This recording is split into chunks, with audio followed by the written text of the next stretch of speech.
আজকে ঈদের দিন সকলে নতুন জামা কাপড় পরিধান করে আনন্দ উল্লাস করতে করতে ঈদগাহের ময়দানে যাচ্ছে।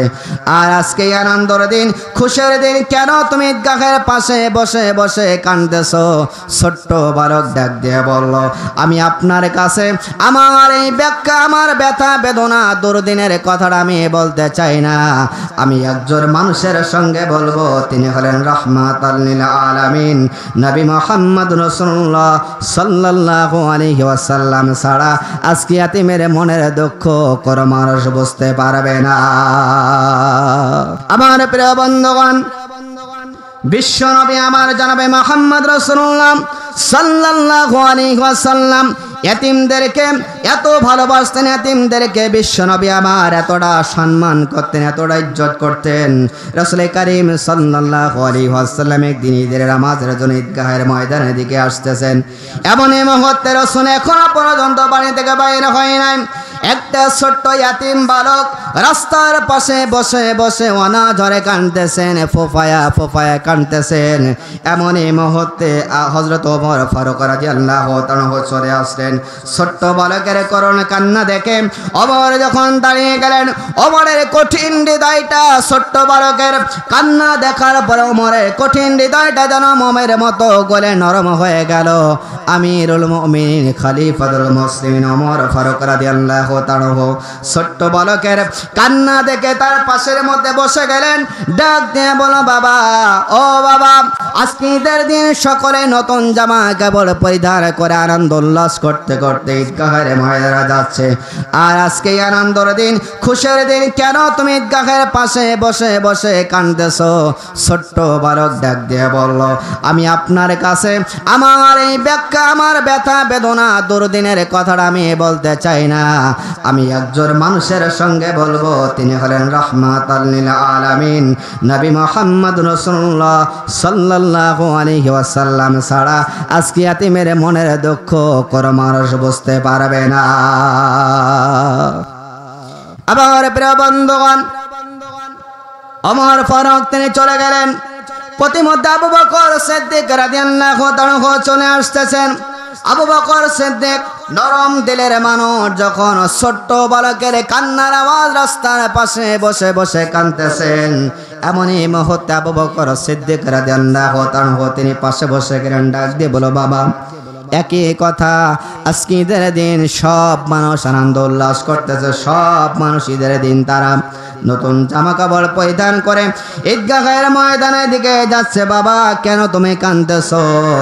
ছোট্ট বালকটা ডাক দিয়ে বলল, কে গে তুমি? আমি আপনাকে চিনি না, তবে আমার একটাই মনের ভাষা, একটাই মনের ইচ্ছা, আজকে ইয়াতীমের দুঃখের কথা বিশ্ব নবী ছাড়া আর দুনিয়ার কোনো মানুষ বুঝতে পারবে না। আমার প্রিয় বন্ধুগণ, এমন এই মুহূর্তে রাহমাতাল লিল আলামিন নবী সরকার দো আলম নবী মুহাম্মদ রাসূলুল্লাহ সাল্লাল্লাহু আলাইহি ওয়াসাল্লাম সেই পথ দিয়ে ঈদগাহের ময়দানের দিকে আসতেছিলেন। আমার আল্লাহ পাক রব্বুল আমিন আমার নবীকে গোটা আলমে আরোহা জগৎ আর গোটা কুল কায়নাতের জন্য আমার নবীকে আমার আল্লাহ পাক রব্বুল আমিন রহমত করে প্রেরণ করেছেন। কি করে? ডাক দিয়েছে যেতে হবে ভাই, মরণ আমায় ডাক দিয়েছে যেতে হবে ভাই, পরকালে দেখা হবে এখন চলে যাই, পরকালে দেখা হবে এখন চলে যাই, মরণ আমায় ডাক দিয়েছে যেতে হবে ভাই, মরণ আমায় ডাক দিয়েছে যেতে হবে ভাই, যে ডাকের সাড়ায় আমায় দিতেই হবে, থাকিতে পারিব না আর মিশে ভবে, ভাবিনি অসময়ে ডাকিবে আমায়, করিনি ঈমান আমল কি হবে উপায়, ভাবিনি অসময়ে ডাকিবে আমায়, করিনি ঈমান আমল কি হবে উপায় তওবা করার সময়টাও এখন আমার নাই তওবা করার সময়টাও এখন আমার নাই মরণ আমায় ডাক দিয়েছে যেতে হবে ভাই মরণ আমায় ডাক দিয়েছে যেতে হবে ভাই পাড়াপড়শি ভাই বোনার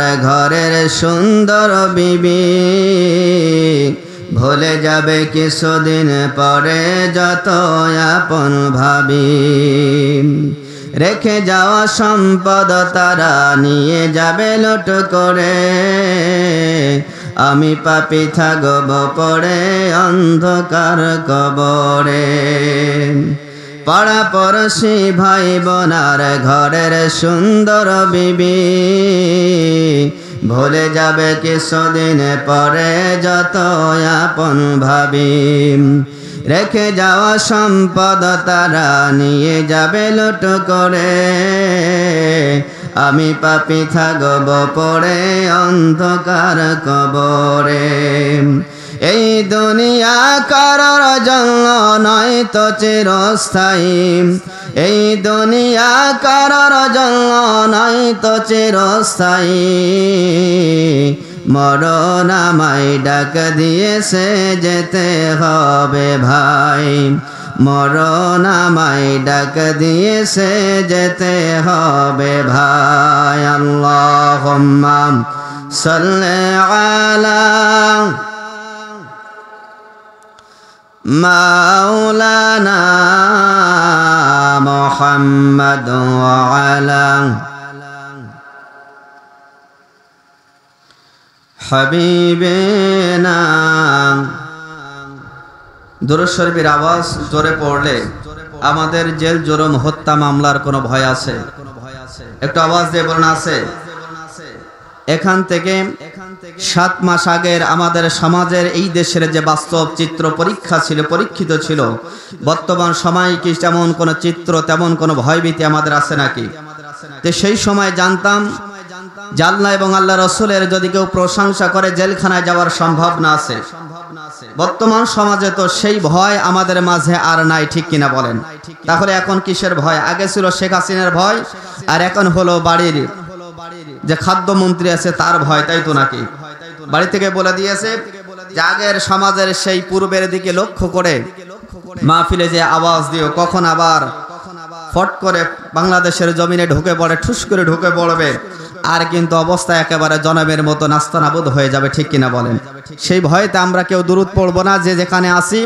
একেবারে নিস্তব্ধ মরা মানুষের মতো ঠিক এইভাবে বসে থাকবো ইনশাআল্লাহ ঠিক কিনা বলেন আমরা সবাইকে মরা মানুষ না জিন্দা মানুষ কথা বলুন মরা না জিন্দা জিন্দা মানুষের আওয়াজ হবে কিসের মতো মরা মানুষের মতো মরা মানুষ কথা বলতে পারে না সম্মানিত হাজরিন আজকে মুসলমান তাদের সেই হারানো ঐতিহ্য ভুলে যাওয়ার কারণে ইহুদি খ্রিস্টানগণ আজকে মুসলমানের উপরে এমন নির্যাতন স্টিম রোলার চালাচ্ছে ঠিক কিনা বলেন আমরা মুসলমান আমরা যদি আমাদের সেই হারানো ঐতিহ্য আবার যদি আমরা ফিরিয়ে আনতে পারতাম মাস মুহাব্বিস খালিদ বিন ওয়ালিদের মতো যদি আমরা আবার ময়দানে আল্লাহু আকবারের ধ্বনি দিয়ে আমরা ঝাঁপিয়ে পড়তাম এই মুসলমানের উপরে পৃথিবীর জমিনে এমন কোন বেঈমানের আবির্ভাব হয় নাই যে মুসলমানের উপরে রক্ত চক্ষু রাঙ্গে মুসলমানের উপরে কোন নির্যাতন করবে কিন্তু আমরা মুসলমান বাগের জাতি ছিলাম আজকে মুসলমান সেই সিংহের জাতি থেকে আজকে আমরা মুসলমান বিড়ালের জাতিতে পরিণত হওয়ার কারণে বিড়ালের জাতি আজকে সেই সিংহের জাতির ভূমিকা পালন করে মুসলমানের উপর আজকে নির্যাতন চালাচ্ছে নির্যাতন স্টিম রোলার চালাচ্ছে ও বাংলার তাওহীদের জনতা আমরা আবার যদি ময়দানে নারায়ে তাকবীর আল্লাহু আকবারের ধ্বনি দিয়ে বাংলার জমিনকে প্রকম্পিত করতে পারি বাংলার জমিন থেকে যেভাবে কাপড় চোপড় দেওয়ার সময় পাই নাই বাংলার জমিন থেকে পালাতে বাধ্য হয়েছে ওই কুখ্যাত বেঈমানের কোন সময়ের জন্য জীবনের শেষ নিঃশ্বাস ওই জায়গায় ত্যাগ করবে কিন্তু বাংলার জমিনে আর ফিরে আসতে পারবে না ইনশাআল্লাহ ঠিক কিনা বলেন এজন্য করে আমাদেরকে সজাগ থাকতে হবে সতর্ক থাকতে হবে আমরা যেভাবে এই দীর্ঘ 16 বছর 17 বছর নির্যাতিত হয়েছিলাম আর বাংলার মানুষ সেই নির্যাতন বাংলার মানুষ সহ্য করতে চায় না। নেড়া বারবার কিন্তু বেলতলা যায় না, নেড়া বেলতলা যায় একবার। ওই বেলতলায় যাওয়ার পরে নেড়া যদি তার সজাগ না হয়, বেলতলায় যাওয়ার পরে নেড়া যদি তার হুঁশ না ফিরে আসে, ওই নেড়া যদি আপনার জনমের মতো ধুকে ধুকে মৃত্যুবরণ করে, নেড়ার পিছু কি আর কেউ দৌড়াবে? কথা বলুন, কেউ দৌড়াবে? সম্মানিত হাজিরিন, আমরা এক সময়, এমন একটা সময় ছিল, এইভাবে ময়দানে বসে আমরা কেউ কথা বলতে পারতাম না, ঠিক কিনা বলেন? হুজুরিরাও পারতো না। আমরা যারা শ্রোতা হয়ে আসছে, আমাদেরও সাহস ছিল না যে একটু তাফসির মাহফিলে এসে কোরআন এবং হাদিস থেকে দুই একটি কথা শুনবো, ঠিক কিনা বলেন? এমন কোন সৎ সাহস বাঘের বাচ্চা বাবার সন্তান আমরা ছিলাম না। যদিও বাসতাম চুরি চাপটা করে, তবুও কত রকম ভয় ছিল। 2-1 মিনিট পরে যেমন আপনার যখন হাইওয়ে রোডে যখন গাড়ি চলে, দেখবেন ড্রাইভার সাহেব মাঝে মধ্যে লুকিং গ্লাসের দিকে নজর দেয়। কারণ কি জানেন? লুকিং গ্লাসের দিকে নজর দেয়, পিছের দিক থেকে কোনো গাড়ি এসে থাকে আপনার অ্যাক্সিডেন্ট করে কিনা, সাইড দিয়ে গাড়ি কাটাতে গিয়ে কেউ যদি তার গাড়ির গায়ে মেরে দেয়, জন্য করে মাঝে মধ্যে ড্রাইভার কিন্তু লুকিং গ্লাসের দিকে তাকায়। আমরাও ঠিক তদরূপ 5 আগস্টের আগে যখন আমরা এইরকম মাহফিলে আসতাম কোরআন এবং হাদিসের কথা শোনার জন্য, মাঝে মধ্যে আমাদের লুকিং গ্লাসের দিকে তাকাতে হতো। থানা থেকে আবার কোনো প্রকার পুলিশ প্রশাসন এসে আমাদের আটক করে কিনা, ঠিক কিনা বলেন? সম্মানিত হাজিরিন, এখন আর লুকিং গ্লাসের দিকে তাকানোর সময় নাই। এখন আমরা হাইওয়ে রোডে চলবো, যেই রাস্তা দিয়ে 100 গাড়ির গতি চলবে, ওই রাস্তা দিয়ে একদল মানুষ চলবে।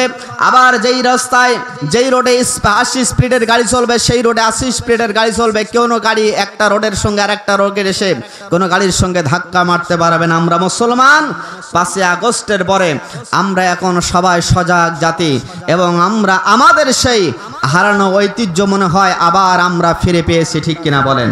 সম্মানিত হাজিরিন, আসুন আমরা কোরআন এবং হাদিস থেকে কিছু কথা শুনবো। তারই পূর্ব মুহূর্তে আমি আপনাদের একটা বিষয় সজাগ করে দিতে চাই, স্মরণ করে দিতে চাই।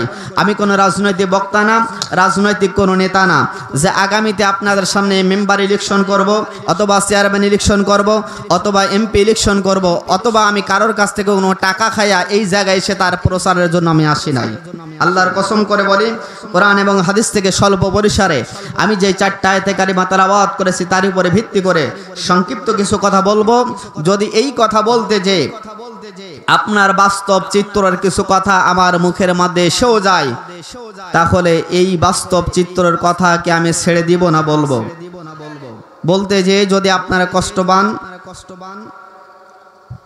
কষ্ট হবে না তো ইনশাআল্লাহ।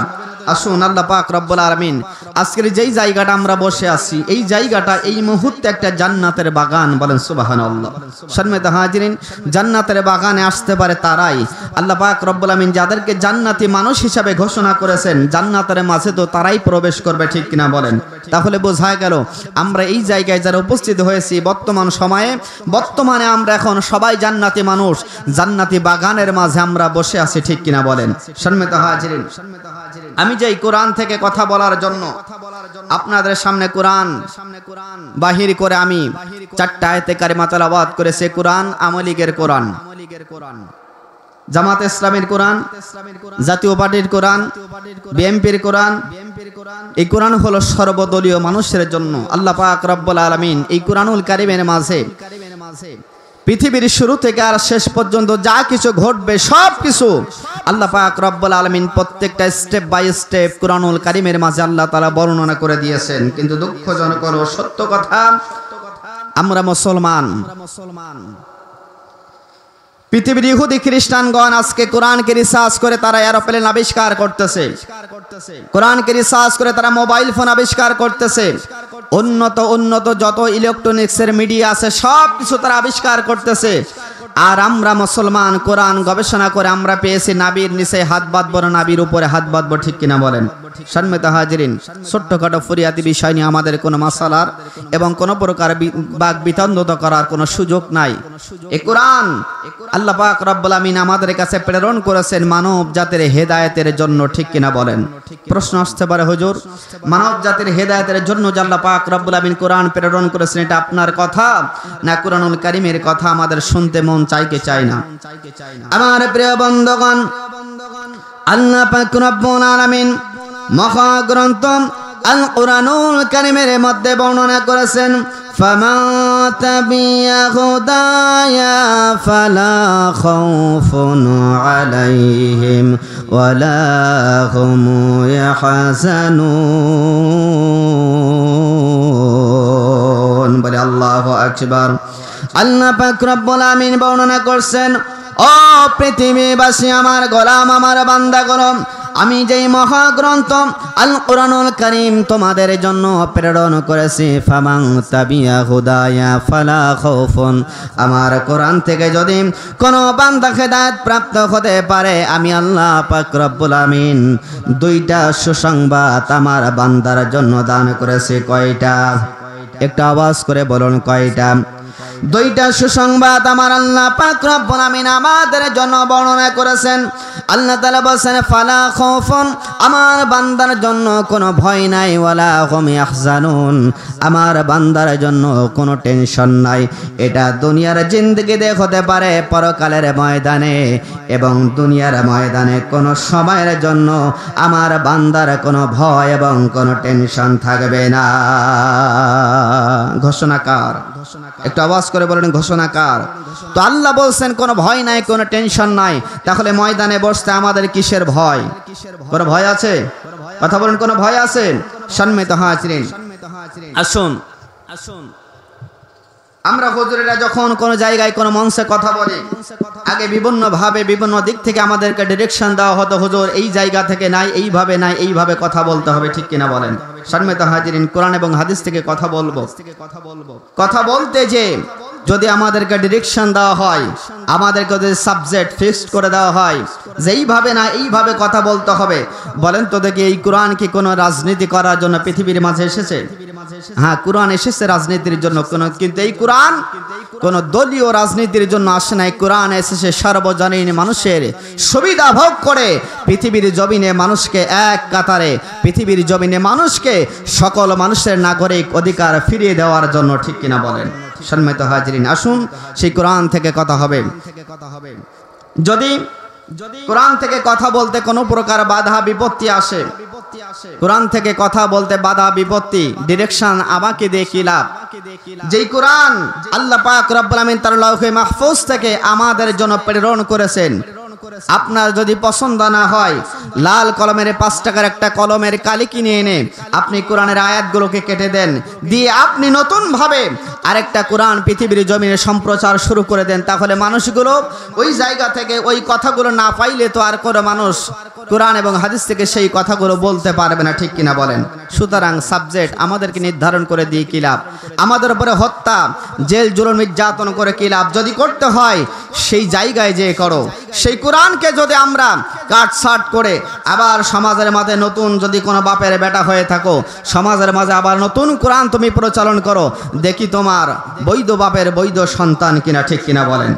সম্মানিত হাজিরিন, আসুন আল্লাহ পাক রব্বুল আলামিন মহাগ্রন্থ আল কুরআনুল কারীম পৃথিবীবাসীর জন্য প্রেরণ করে আমাদেরকে আল্লাহ পাক রব্বুল আমিন ধন্য করেছেন, বলেন সুবহানাল্লাহ। সম্মানিত হাজিরিন, আমি মাঝে মধ্যে একটা কথা বলে থাকি, এই কুরআনুল কারীম আমাদের সবার অধিকাংশ মানুষের বাড়িতে আছে, ঠিক কিনা বলেন? কুরআনুল কারীম আমরা যখন পড়ি, পড়ার সময় কুরআনুল কারীম যখন আমরা বাহির করি, তখন একটা কাঠের উপরে এই কোরআনকে রাখা হয়। আমাদের বাংলা, আমাদের আঞ্চলিক ভাষায় সেই কাঠের উপরে, যেই কাঠের উপরে কোরআনটা রাখা হয় সেটার নাম কি? রিয়াল। বলেন তো দেখি, আমরা যখন আমাদের সন্তানগুলো যখন মাদ্রাসায় যায় বা মক্তবে যায়, কোনো জায়গায় যায়, তখন এই কোরআনুল কারীম যখন নিয়ে যায়, কাঠের সঙ্গে রিয়ালটা লাগিয়ে যখন নিয়ে যায়, তখন কোরআনুল কারীমের সঙ্গে কাঠটা বুকের মাঝে সুন্দর করে তাজিম করে জড়িয়ে ধরে রাখে, ঠিক কিনা বলেন? বলেন তো দেখি, আপনার আমার বাড়িতে ঘরের মাঝে আমরা কত রকমের দামি কাঠ আমাদের চৌকাঠ হিসাবে আমরা ঘরের মাঝে ব্যবহার করে রেখেছি, ঠিক কিনা বলেন? চৌকাঠকে ঘরের মাঝে ব্যবহার করেছে কিসের কারণে? বাহির থেকে যেন কোনো প্রকার ধুলাবাড়ি ঘরের মেঝের মধ্যে প্রবেশ করতে না পারে, সেই জন্য করে। বলেন তো দেখি, এই কাঠের রিয়ালটা যদি আমাদের হাত থেকে ছাড়িয়ে পড়ে যায়, আমরা সেটাকে সুন্দর করে তুলে একটু চুমু দেই এবং সুন্দরভাবে তাকে তাজিম করে, ঠিক কিনা বলেন? আর যদি ঘরের ওই চৌকাঠে লাথি মারতে মারতে আমরা ভেঙেও ফেলি, কেউ কি ভেঙে যাওয়ার পরে সেইটাকে সুন্দর করে তুলে কি আমরা চুমু খাই নাকি? তাহলে দামি কাঠ হওয়ার সত্ত্বেও আমরা সেটাকে চুমু খাই না। আর স্বল্প দামের স্বল্প একটা কাঠের ইয়ালের সম্মান ইজ্জত বেড়েছে কিসের কারণে? কোরআনের সংস্পর্শে আসার কারণে। সম্মানিত হাজিরিন, আসুন আমরা এই কোরআনের গায়ে যেন ময়লা বালি না লাগে সেজন্য করে আমরা কোরআনের সুন্দর একটা গ্লাভ দিয়ে আমরা কোরআনকে ঢেকে রাখি, ঠিক কিনা বলেন? বলেন তো দেখি, ইমানি দায়িত্ব নিয়ে বলেন যে আপনি আমি কোরআনুল কারিমের যেই সুন্দর গ্লাভটা দিয়ে ঢেকে রাখি, আর আমাদের বাড়িতে যাদের 36 ইঞ্চি কালার টিভি আছে, ওই 36 ইঞ্চি কালার টিভিটা আমরা যেই মানের কাপড় দিয়ে ঢেকে রেখেছি, আল্লাহর কোরআনকে আমরা সেই মানের কাপড় দিয়ে আমরা গ্লাভ তৈরি করতে পেরেছি? কথা বলুন, তৈরি করতে পেরেছি?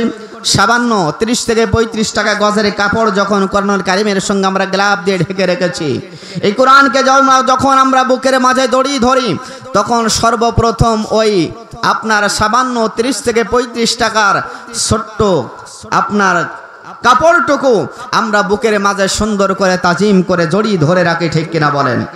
আমরা আমাদের গায়ের মাঝে যেই জামাটা ব্যবহার করি, সেই জামাটা অনেক দামি জামা না? ছিঁড়ে গেলেও সেই জামাটা আমরা মাঝে মধ্যে কি করি? পাপোশ হিসাবে ঘরের মেঝে ব্যবহার করি, ঠিক কিনা বলেন?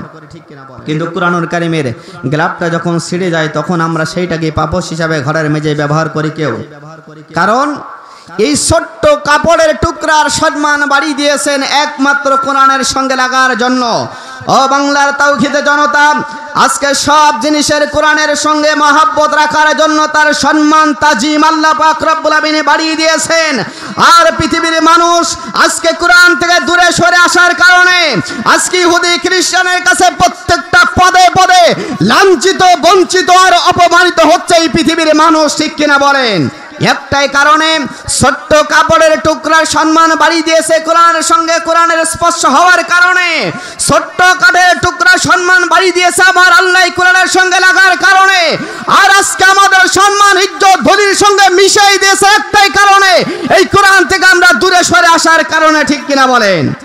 এজন্য করে আমাদের কোরআনের সঙ্গে সংস্পর্শ, কোরআনের সঙ্গে সম্পর্ক রাখার দরকার আমাদের আছে না নাই? কথা বলেন, আছে না নাই? সম্মানিত হাজিরিন, এজন্য করে আমরা ময়দানে যেই জায়গায় কথা বলি আর কথা শুনি না কেন, কোরআন এবং হাদিস থেকে আমরা কথাগুলো শুনবার সেই অনুযায়ী যদি আমরা আমল করতে পারি, তাহলে ইহকাল এবং পরকালের জন্য মুক্তি রেখেছেন কে? আল্লাহ পাক রব্বুল আলামিন। কিন্তু আজকে আমরা হুজুরেরা যেইভাবে কথা বলি না কেন, আমাদের দোষের কোনো শেষ নাই, ঠিক কিনা বলেন? বিগত সময়ে আমাদের সঙ্গে এক শ্রেণীর মানুষ ছিল, তারা যখন আমরা স্বৈরাচারের বিরুদ্ধে যখন মাঠে ময়দানে কথা বলতাম, তারা অনেক বাহবা বলতো, অনেক খুশি হতো।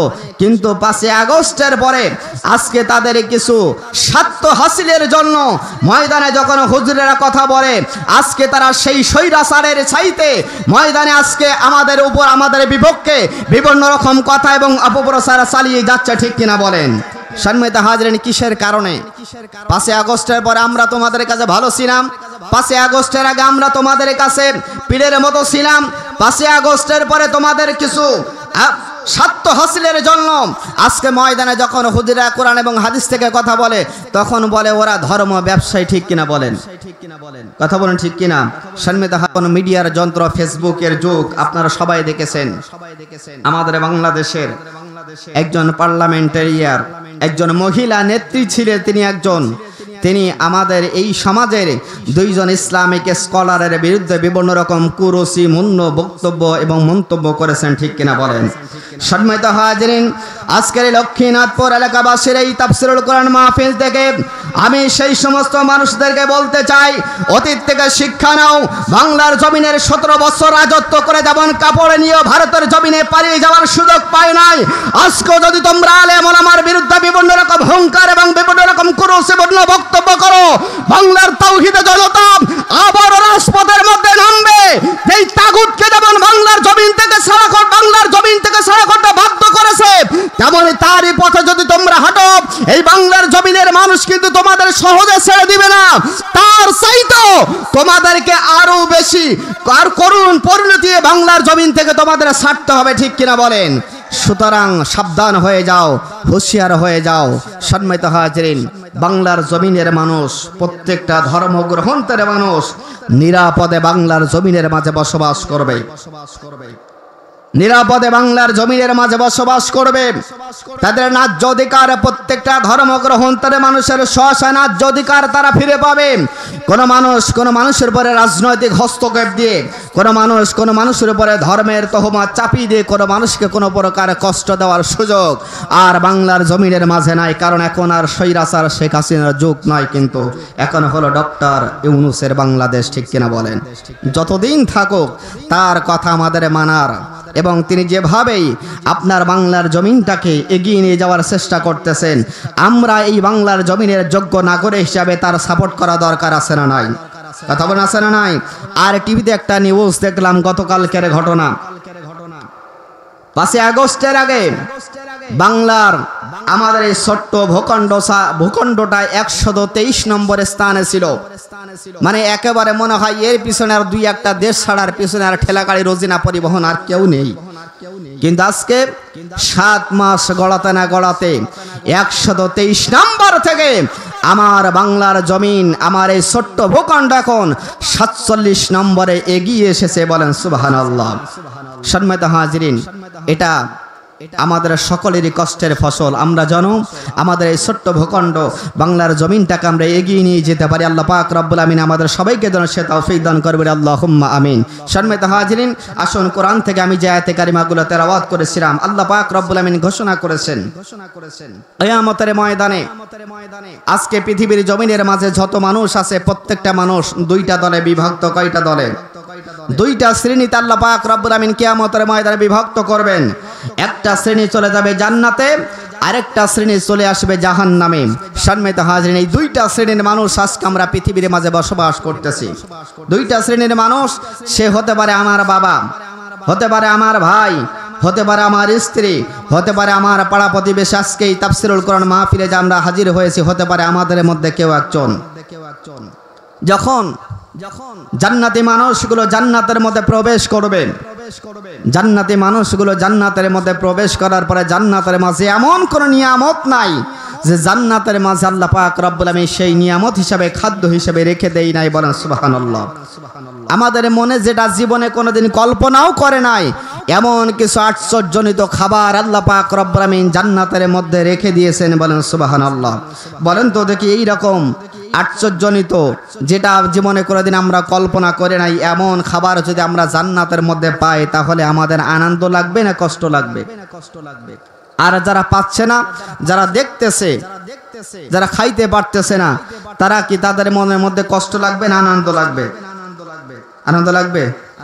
কষ্ট লাগবে। কারণ তারা দেখবে যে ওরা ভালো মন্দ খাচ্ছে, আর আজকে আমরা জাহান্নামের মাঝে এই রকম কঠিন আযাবের মাঝে আমরা গ্রেফতার হয়ে আছি।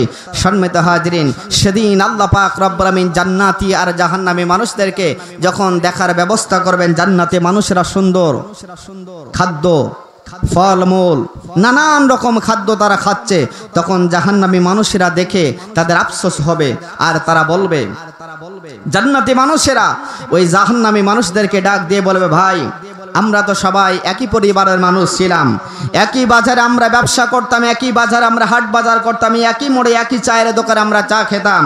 আজকে তোমরা জাহান্নামে, আমরা জান্নাতে, কারণটা কি? তোমরা যে জাহান্নামে গেছো, এই জাহান্নামে যাওয়ার কারণটা কি আমাদেরকে একটু বলবে? সেদিন জাহান্নামী মানুষেরা তারা বলবে, আজকে আমরা জাহান্নামের মাঝে আল্লাহ পাক রব্বুল আমিন দিয়েছে, তার মধ্যে আমাদের 4টা অভাব, 4টা আমলের ঘাটতি পৃথিবীর মাঝে ছিল, যার কারণে আজকে আল্লাহ পাক রব্বুল আমিন আমাদেরকে জাহান্নামের অধিবাসী বানিয়েছেন। বলেন নাউযুবিল্লাহ। কয়টা আমলের ঘাটতি? কথা বলুন, কয়টা? 4টা। এই 4টা আমলের ঘাটতি যদি আমাদের কারোর মাঝে থাকে, আজকে আমি প্রত্যেকটা এই 4টা আমলের কথা আমরা আপনাদের সামনে উপস্থাপন করার চেষ্টা করব। যদি এই 4টা আমলের ঘাটতি আমাদের কারোর মধ্যে থাকে, আমরা কি 4টা আমল পরিপূর্ণ করে আজকের এই ময়দান থেকে যেতে পারবো না ইনশাআল্লাহ? কথা বলুন, পারবো কিনা? সম্মানিত হাজিরিন, আসুন আল্লাহ পাক রব্বুল আমিন সেই 4টা আমলের কথা সূরাতুল মুদ্দাসসিরের মাঝে আল্লাহ পাক রব্বুল আমিন সুন্দরভাবে উপস্থাপন করে দিয়েছেন।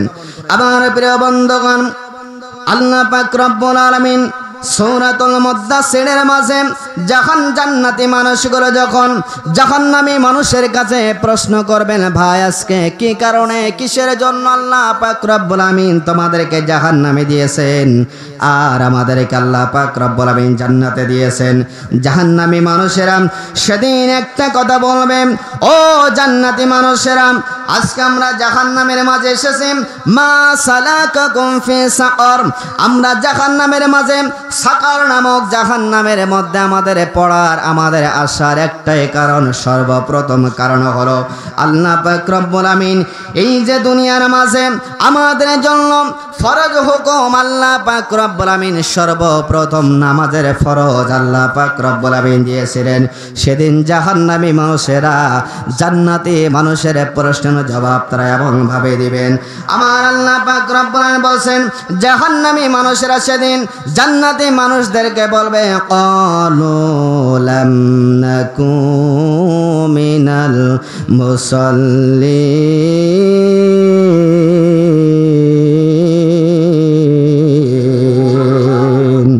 জাহান্নামী মানুষরা সেদিন বলবে ও জান্নাতি মানুষেরা, আপনারা যে জান্নাতের মাঝে গিয়েছেন আর আমরা যে জাহান্নামের মাঝে এসেছি, জাহান্নামে আসার এক নম্বর কারণ হলো ক্বালু লাম নাকু মিনাল মুসাল্লিন, দুনিয়ার মাঝে আমরা মুসল্লি ছিলাম না, দুনিয়ার মাঝে আমরা নামাজি ছিলাম না।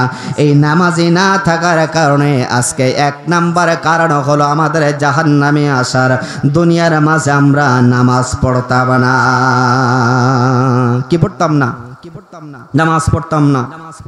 আজকে আমরা এই জায়গায় ময়দানে যারা আল্লাহর বান্দা জান্নাতি মানুষ আমরা হাজির হয়েছি, বলেন তো দেখি আমরা সবাই নামাজ পড়ি তো ইনশাআল্লাহ? নামাজ পড়ি ইনশাআল্লাহ? পড়ি সবাই? সামনে তো হাজিনে যারা পড়ে না তারা চিন্তা করছে হাত কোন দিকে উঠাবো, নিচেই রাখবো না হাত উঠাবো। অনেকে আবার বুদ্ধি করে হাত উঠাই এই পর্যন্ত, যে পাশের সামনে যেন কেউ দেখে বুঝতে না পারে ও হাত উঁচু করলো না হাত নিচে নামানো, কৌশল অবলম্বন করে। সম্মিলিত হাজিরিন, তাহলে জাহান্নামে যাবার এক নম্বর কারণ কি? নামাজ না পড়া। জাহান্নামে যাবার এক নম্বর কারণ কি? নামাজ না পড়া। বলেন তো দেখি নামাজ পড়লে আমাদের লাভ না লস? লাভ না লস? সম্মানিত হাজিরিন, নামাজ এমন একটা বিধান আল্লাহ পাক রব্বুল আমিন দিয়েছেন, ধনী গরিব সব কিছুকে বৈষম্য দূর করার এক নাম্বার মাধ্যম হলো নামাজ। বলেন সুবহানাল্লাহ। এই জায়গায় কোনো ধনী গরিবের কোনো পার্থক্য নাই, যে আগে যাবে সে প্রথম কাতারে বসবে, ঠিক কিনা বলেন? কোনো ধনী গরিবের কোনো বৈষম্য আছে? কোনো বৈষম্য নাই। সম্মানিত হাজিরিন, জান্নাতে যাওয়ার চাবি আল্লাহ পাক রব্বুল আমিন এই দুনিয়ার বাসে আপনাকে আমাকে দিয়েছেন। আপনার আমার অন্যান্য আমল যতই থাকুক না কেন, আপনার আমার মাঝে নামাজের আমল না থাকার কারণে সেদিন আল্লাহ পাক রব্বুল আমিন ঘোষণা করবেন যাও জান্নাতে যাও। আমরা যখন জান্নাতে যাব, আনন্দ উল্লাস নিয়ে যখন জান্নাতের দিকে আমরা ধাবিত হতে শুরু করব, দৌড়াতে শুরু করব, তখন দেখব জান্নাতের সব গেটগুলো বন্ধ করে দেওয়া আছে, তালা লাগানো আছে। আমরা জান্নাতের বারান্দারি মাথা দৌড়াতে থাকবো। দম লেগে যখন আল্লাহর কাছে চলে আসবো, আল্লাহ আপনি ঘোষণা করেছেন জান্নাতে যাও, তো জান্নাতে যখন গেলাম সব দরজায় দেখলাম তালা লাগানো। আল্লাহ পাক রব্বুল আমিন ডাক দিয়ে বলে, গোলাম আমার বান্দা, জান্নাতের চাবি তো আমি তোমার কাছে রেখে দিয়েছি। বলেন সুবহানাল্লাহ। জান্নাতের চাবি কাদের কাছে? আমাদের কাছে। আমাদের প্রত্যেকটা ঘরের যখন আমরা তালা লাগাই, সিকিউরিটির ব্যবস্থা যাদের আছে, এই তালা লাগানোর জন্য চাবিকে হাতের তালি মারলে খোলে না, চাবি ঢুকাই দিয়ে পাক দিতে হয় তারপরে খোলে। পাক দিতে হয় তারপরে খোলে। হাতের তালি যদি তালা খুলতো তাহলে বাংলাদেশে যেভাবে লুটপাট আর খুন খারাপি রাহাজানি আর চুরি ডাকাতি হচ্ছে, তো আমার মনে হয় ভিখারির ঘর থেকে শুরু করে প্রধানমন্ত্রীর ঘর পর্যন্ত কারোর ঘর বাকি থাকতো না ইনশাআল্লাহ, ঠিক কিনা বলেন? যেভাবে চোর ডাকাত বাড়িয়ে গিয়েছে। সম্মানিত হাজিরিন, সেদিন আল্লাহ পাক রব্বুল আমিন ঘোষণা করবেন, ও আমার গোলাম আমার বান্দাগুলো, দুনিয়ার মাঝে তো আমি তোমাদেরকে জান্নাতের চাবি দিয়েছিলাম, দুনিয়া থেকে জান্নাতের চাবি নিয়ে আসো নাই? আল্লাহ পাক রব্বুল আমিন বলে, আসসালাতু মিফতাহুল জান্নাহ, নামাজ হলো জান্নাতের চাবি। আমরা যদি দুনিয়ার মাঝে নামাজ না পড়ে অন্যান্য আমল যতই থাকুক না কেন, বলেন তো দেখি এই আমল দিয়ে কি আমরা জান্নাতের মধ্যে প্রবেশ করতে পারবো? কথা বলেন, প্রবেশ করতে পারবো? আমার প্রিয় বন্ধুগণ, সেদিন যখন আমরা জান্নাতের মধ্যে প্রবেশ করতে পারবো না, আমার আল্লাহ পাক রব্বুল আমিন ডাক দেবে, গোলাম দুনিয়ার মাঝ থেকে জান্নাতের চাবি না নিয়ে আসার কারণে আজকে তোমরা জান্নাতের মধ্যে প্রবেশ করবে না। শুধু জান্নাতে নয়, কিয়ামতের ময়দানে আল্লাহ পাক রব্বুল আমিন যখন বান্দার কাছ থেকে হিসাব নেবেন, সর্বপ্রথম আল্লাহ পাক রব্বুল আমিন বান্দার কাছ থেকে কিসের হিসাব নেবেন? নামাজের হিসাব। কিসের হিসাব? আল্লাহ পাক রব্বুল আলামিন বলেন নামাজের হিসাব নেবেন। আউয়ালু মা ইউহাসাবু বিহি আবদু ইয়াকুদুহু ইয়াউমাল কিয়ামাতিস সালাহ, কিয়ামতের ময়দানে সর্বপ্রথম আল্লাহ পাক রব্বুল আমিন নামাজের হিসাব নেবেন। নামাজে যদি আমরা কেউ ফেল মেরে যাই, খোদার কসম করে বলি, দান সাদকা আর হজের আমল, যতই আমল তোমার মধ্যে থাকুক না কেন, নামাজ না পড়ার কারণে কোনো আমল দিয়ে সেদিন আমরা জান্নাতের মধ্যে প্রবেশ করতে পারবো না। এই জন্য করে নামাজের দরকার আমাদের আছে না নাই? কথা বলেন আছে না নাই? আমার প্রিয় বন্ধুগণ, নামাজ পড়লে আল্লাহ পাক রব্বুল আমিন ইহকাল এবং পরকালে আমাদের জন্য অনেক লাভ আল্লাহ পাক রব্বুল আমিন রেখে দিয়েছেন। আমার আল্লাহ পাক রব্বুল আমিন ঘোষণা করেছেন, নামাজ হলো সমস্ত অশ্লীল খারাপ কাজ, বেহায়াপনা কাজ থেকে দূরে রাখে। কিন্তু আমাদের সমাজের মানুষ নামাজও পড়ে, সুদও খায়, আছে না নাই? আছে তো। নামাজও পড়ে, পরের গীবত গেল্লা, পরের হক ফাঁকি মেরে খাওয়ার জন্য ব্যস্ত হয়ে থাকে। আমার আল্লাহর বান্দা আছে না নাই? তসবিহ টিপতেছে আর সুদের টাকা ডান হাতে তসবির দানা ফেলতেছে, আর বাম হাত দিয়ে সুদের টাকা নিয়ে পকেটের মধ্যে ঢোকাচ্ছে আর বলতেছে আমি টাকা নিয়েছি যেন কেউ না জানে। এরকম আল্লাহর বান্দা আছে তো সমাজে? আমাদের সমাজে আছে। দেখবেন 500 টাকা ধার নিতে যাবেন, 5000 টাকা যখন ধার নিতে যাবেন, ওরে বাবা আমার তাই খাওয়া হচ্ছে না, তোমার টাকা দেবো কোথার থেকে? চাচা আমি জানি আপনি অনেক মানুষের সুযোগ সুবিধা দেন, তো আমি না হয় আপনি আমাকে ফাও দেন আর না দেন, অন্তত মাসে মাসে করে কিছু টাকা দেবানে। এরকম টাকা আপনার কাছে আছে? আমার কাছে তো নেই। তো কালকে সকালে আসিস, আমি দেখি কারোর কাছ থেকে কোনো ব্যবস্থা করতে পারি কিনা। কালকে সকালে এসে চাচা যা সলিমুদ্দিন, আসার পরে কলিমুদ্দিনকে ডাক দিয়ে বলতে, ভাতিজা আমি যে কালকে তোমার কাছে টাকা চাইছিলাম, টাকা আছে নাকি? কয় টাকা তো একজনের কাছে নিয়ে আসছি, তো মাসে মাসে কিন্তু 50 টাকা করে দিতে হবে, 1000 ও মোটে দেবে না। তারপর আমি কোনো কলে কৌশলে আমি তোমাকে অত্যন্ত ভালোবাসি, মহব্বত করি, তাই টাকাটা আমি তোমাকে দিচ্ছি। কিন্তু দেখা যায় যে সলিমুদ্দিন চাচা কালকে যে বললো টাকা নাই, আজকে কলিমুদ্দিন আসার পরে সলিমুদ্দিন চাচার ডয়ার থেকে সুটকেস থেকে টাকাটা বাহির করে দিয়ে কলিমুদ্দিনের হাতের মাঝে উঠাই দিচ্ছে। ওই এর আগে ওর কাছে টাকা ছিল না, যেই 50 টাকা করে দেওয়ার কথা বলেছে তখন ওর ঘরের মধ্যে মনে হচ্ছে টাকা বানানোর মেশিন পয়দা হয়েছে। কত টাকা লাগবে? সম্মানিত হাজিরিন, আসুন, সুদখোরের সবচেয়ে ছোট গুনাহ হলো নিজের মায়ের সঙ্গে গর্ভধারণী, মায়ের সঙ্গে জেনা করা। বলেন নাউযুবিল্লাহ। কি করা? নিজের গর্ভধারণী মায়ের সঙ্গে জেনা করা। আজকে সুদটা আমাদের সমাজের মাঝে একেবারে মনে হয় যেন একটা ফরমাল বিষয় হয়ে দাঁড়িয়েছে, ঠিক কিনা বলেন? সম্মানিত হাজিরিন, আমি আপনাদের কাছে অনুরোধ করব, এই সমস্ত অনিসলামিক কার্যকলাপ আমাদের যাদের মাঝে রয়ে গেছে, আমরা সেই সমস্ত অনিসলামিক কার্যকলাপ থেকে ফিরে আসি। আল্লাহ পাক রব্বুল আমিন আমাদের সবাইকে যেন কবুল করে, বলে আল্লাহুম্মা আমিন। তাহলে জাহান্নামে যাওয়ার 1 নাম্বার কারণ কি? নামাজ না পড়া। আমার প্রিয় বন্ধুগণ, তাহলে আমরা বুঝতে পারলাম জাহান্নামে যাওয়ার জন্য 4টা কারণের মাঝে 1 নাম্বার কারণ হলো নামাজ না পড়া। এবার জান্নাতি মানুষেরা তাদের কাছে প্রশ্ন করলো, ও জাহান্নামীরা 2 নাম্বার কারণটাকে তোমরা আজকে জাহান্নামে এসেছো, তার 2 নাম্বার কারণ কি? আমার প্রিয় বন্ধুগণ, আল্লাহ পাক রব্বুল আলামিন জাহান্নামী মানুষের 2 নাম্বার কারণ আমার আল্লাহ পাক রব্বুল আলামিন ঘোষণা করবেন, ওয়ালাম নাকুনু তুইমুল মিসকিন। বলে আল্লাহু আকবার। জাহান্নামে যাওয়ার 2 নাম্বার কারণ হলো মিসকিনদেরকে খাদ্য দান না করা আর অসহায় এতিম মিসকিনের টাকা মেরে খাওয়া। এই এতিম মিসকিনের টাকা মেরে খাওয়া মালগুলো সেদিন আল্লাহর জাহান্নামের 1 নাম্বার কাতারে অবস্থান গ্রহণ করবে। আমাদের সমাজের মধ্যে এরকম আল্লাহওয়ালা বান্দা আছে না নাই? যে এতিমের হক মেরে খাওয়া, কথা বলেন, আছে না নাই? এতিমের হক মেরে খাওয়ার জম তারাই বিগত সময়। আপনার যদি এর মধ্যে কোনো ব্যক্তি থাকে, আপনারা দয়া করে রাগ করবেন না। মেম চৌকিদার থেকে শুরু করে আর একেবারে এমপি, মন্ত্রী, মিনিস্টার, স্বয়ং প্রধানমন্ত্রী পর্যন্ত এমন কোনো সেক্টর নাই আমার মনে হয় যেই সেক্টরে এতিম মিসকিন অসহায় বিধবা মানুষের হক মেরে খাই নাই, ঠিক কিনা বলেন? 10 টাকার চালের কার্ড দিয়েছে, তাও 500 টাকা নিয়ে তারপরে বিধবা মায়ের কার্ড করে দিয়েছে, মাসে 300 করে টাকা দেবে, এরপরে বলছে 2,500 টাকা না দিলে তোমার কাট হবে না, ঠিক কিনা বলেন? দেখা যায় যে অসহায় মানুষ 2,500 টাকা কোনো প্রকার কষ্ট করে কারোর কাছ থেকে হাওলাত বলা ঋণ না করে 2,500 টাকা নিয়ে এসেছে, 1,000 টাকা বিধবার টাকা উঠতে না উঠতে আল্লাহর বান্দে পটল তুলেছে। সম্মানিত হাজিরিন, আবার অনেক মানুষ আছে যে মেম্বার চেয়ারম্যান তাদের আইডি দিয়ে বিধবা কাট করে দিয়েছে, কিন্তু 6 মাস হয়ে গেছে, 1 বছর হয়ে গেছে, ওই আল্লাহর বান্দা সে এখনো বিধবা কাটের টাকা পাই নাই, ঠিক কিনা বলেন? এটা তো সামান্য আপনার এই কাজ। রাস্তার ইট খাওয়া বালি আমরা অতীতে দেখেছি, কালভার্ট ব্রিজ তৈরি হয়েছে, রডের বদলে বাঁশ দেওয়া হয়েছে, ঠিক কিনা বলেন? সম্মানিত হাজিরিন, আমরা সব কিছু পেয়েছি, কিন্তু বাংলার জমিনের মানুষ এখনো যোগ্য নেতৃত্বের কোনো মানুষ খুঁজে পায় নাই, ঠিক কিনা বলেন? সম্মানিত হাজিরিন, একটা কথা আমি বলতে চাই, বর্তমান সরকারের প্রধান উপদেষ্টা ডক্টর মোহাম্মদ ইউনূস যেভাবে বাংলার জমিনটাকে এগিয়ে নিয়ে যাওয়ার চেষ্টা করতেছে, আমরা বাংলার তাওহীদের জনতা হিসাবে আমি মনে করি আমাদের ইমানি দায়িত্ব, হব্বুল ওয়াতান মিনাল ঈমান, যারা দেশকে ভালোবাসে, দেশপ্রেমিক যারা, প্রত্যেকটা মানুষের তার কথায় সাপোর্ট দিয়ে, তার কথায় সম্মতি জানিয়ে আমার প্রিয় মাতৃভূমি বাংলার জমিনটাকে আমরা যদি এগিয়ে নিয়ে যেতে পারি, তাহলে বাংলার জমিনের মানুষ আর পরনির্ভরশীল থাকবে না, ঠিক কিনা বলেন?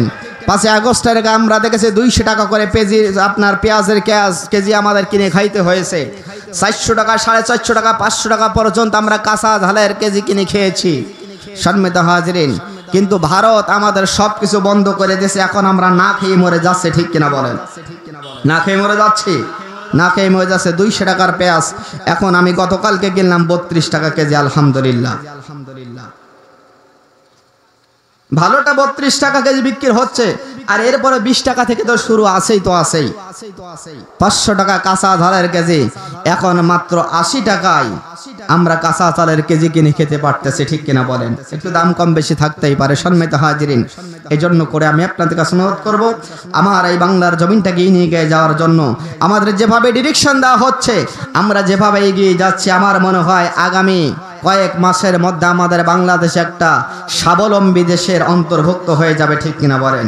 তাহলে 2 নম্বর কারণ হলো এতিমের মাল, অসহায় মানুষের সম্পদ মেরে খাওয়ার কারণে কিয়ামতের ময়দানে আজকে সমাজের মাঝে যারা অসহায় মানুষের সম্পদ মেরে খাচ্ছে, এতিম মিসকিনের হক মেরে খাচ্ছে, কিয়ামতের ময়দানে ওই সমস্ত মানুষগুলো সেই সমস্ত সম্পদের পাহাড় মাথায় করে নিয়ে তারা মাটি ঠেলে যখন ওপরে উঠবে, তখন কিছু কিছু আপনার হাসরবাসী তারা ওই অবস্থা দেখে তারা জমিনের মাঝে বেহুশ হয়ে পড়ে যাবে। ওরে বাবার কি মাল উঠতেছে, লক্ষ্মীনাথপুরের জমিন যেন মাথায় করে নিয়ে উঠতেছে।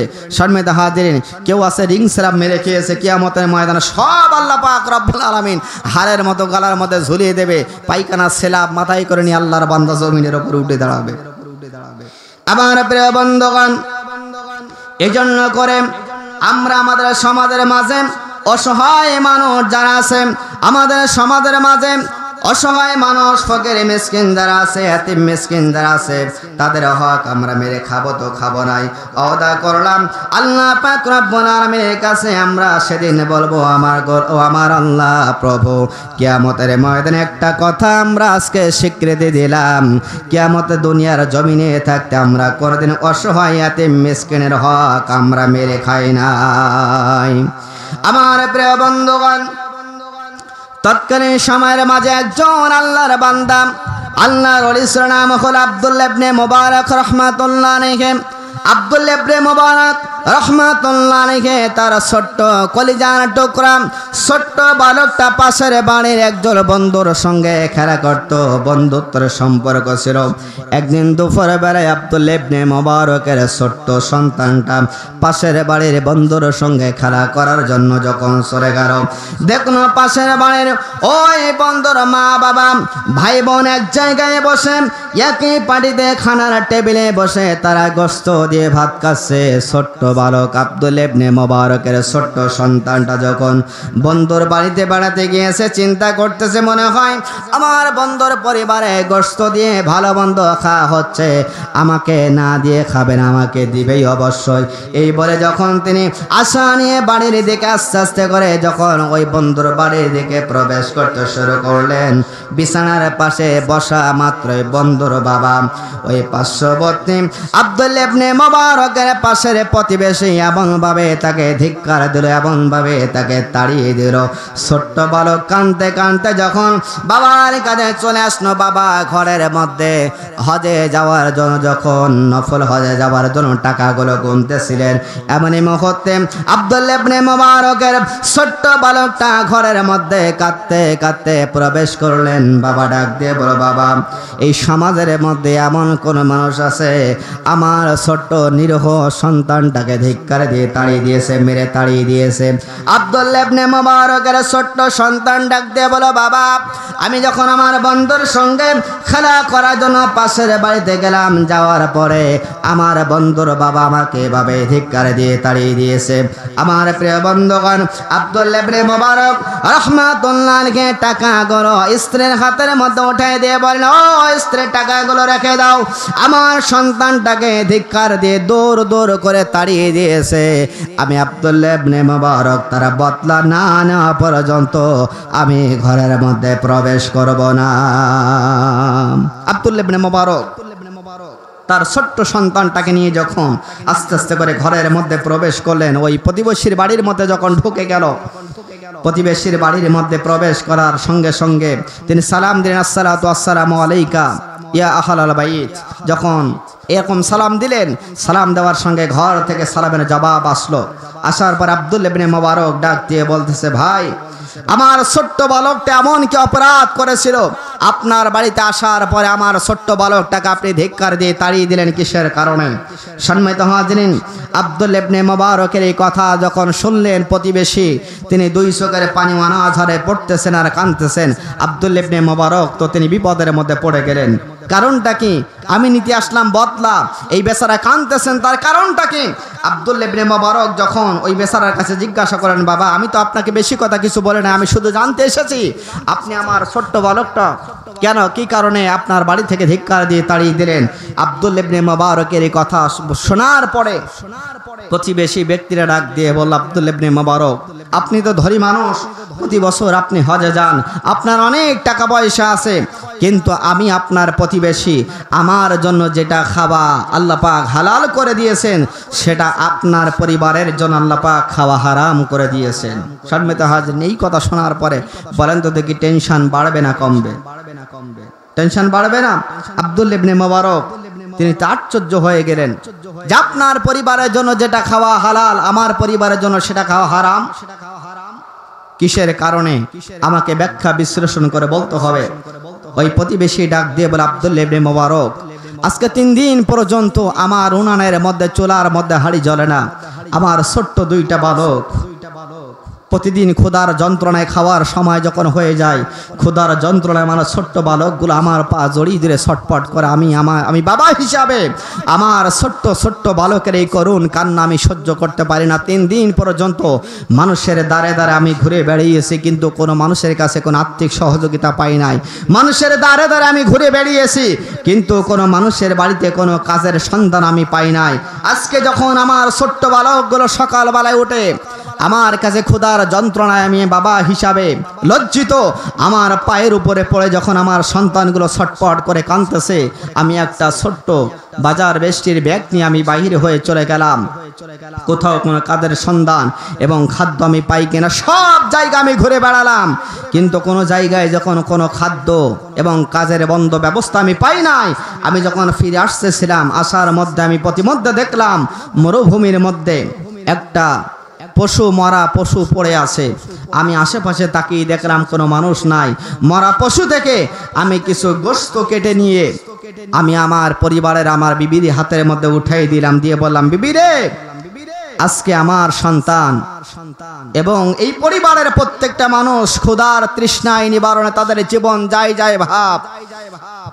এই মুহূর্তে আমি কোনো জায়গা থেকে কোনো কাজের সন্ধান পাই না, এই গোশতগুলো বাড়ির মধ্যে কোনো প্রকার রান্না করে আমার সন্তানগুলোর মুখের মাঝে উঠায় দাও। আমি তাদের এই করুণ চিৎকার বাবা হিসাবে আর সহ্য করতে পারি না। আমার প্রিয় বন্ধুগণ, আব্দুল্লাহ ইবনে মুবারকের স্ত্রী যখন মরা পশুর গোশতগুলো সুন্দরভাবে ঘরের মাঝে সুন্দর করে রান্না করে সন্তানদের মুখের মধ্যে উঠায় দিচ্ছিলেন, মনে মুহূর্তে প্রতিবেশী ডাক দিয়ে বলল, রে আব্দুল্লাহ ইবনে মুবারক, আপনার ছোট্ট সন্তানটা আমি যখন আমার প্রতিবেশী আমার পরিবার নিয়ে যখন আমি ঘরের মধ্যে খানার জন্য যখন তৈরি হয়েছি, প্রতিমধ্যে আপনার সন্তানটা আমার সন্তানের সঙ্গে খেলা করার জন্য এসেছে। কিন্তু আমি জানি এই আমার পরিবারের যেই খানাটা খাওয়া হচ্ছে, যেই খানাটা আমি ব্যবস্থা করেছি সেটা আমার জন্য হালাল হলো, আপনার পরিবারের জন্য সেটা হালাল নয়।